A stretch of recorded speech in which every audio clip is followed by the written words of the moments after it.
And let's continue with the taking charge of your finances. Medicare is a thing that, inevitably comes. You hit 65. It's something you need to consider before you hit 65. I spoke with Brian Janik from the Financial Guys to find out a great way that you can take charge of your retirement future. Have a look at this. When you turn 65 and you start considering Medicare, you realize it can be really confusing, which is why you need to speak with someone like you, Brian, from the Financial Guys. Can you please help us with Medicare? When people turn 65, there's a lot of questions they have about Medicare. Do they need to enroll? What do they need to do? When do they need to do it?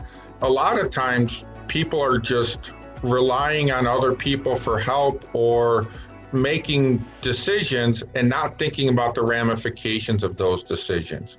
With Medicare, if there's any penalties that you become subject to, they're lifetime penalties. When you say penalties, what sort of penalties can you come across? So there's 4 parts of Medicare, A, B, C, and D. And if you do not take Part B when you should, it's a 10% penalty for every 12 months that you should have had Part B that you didn't. Wow. Now, if you're confused or concerned whether or not your plan is going to meet the criteria to waive without a penalty, call us. That's what we're here for. We're here to help people make those decisions, because there's nothing worse than meeting with somebody 2-3 years later that thought they were making the right decision, and now they're stuck with this penalty for the rest of their life. Oh no, that's awful. So you guys offer free consultations, so we can just call you and say, hey, well, help, I don't want to be getting any penalties, and just work out how we can best set ourselves up for the future.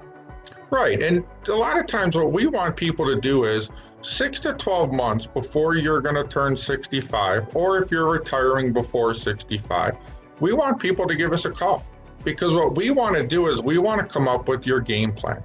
We want to come up with what you should do, when you should do it, so that you know going into it, this is what I need to do, when I need to do it. You have the confidence in knowing that you're meeting all of the requirements underneath Medicare. You're not going to run into penalties. It helps them put their mind at ease, because going into retirement, that's a big step. You've been working for 40, 45 years of your life, and now all of a sudden your entire life is going to change. You don't want to have to think about, geez, am I going to have the right coverage for what I need? How are my drugs going to be covered? Am I going to be able to continue to get the services I need? There's plenty of options out there. There's plenty of different plans and solutions. And working with a broker, you're going to get an independent review of your specific situation so that you can have the best plan for your needs. Thank you for being an expert and saving us the stress. Thank you very much for having us.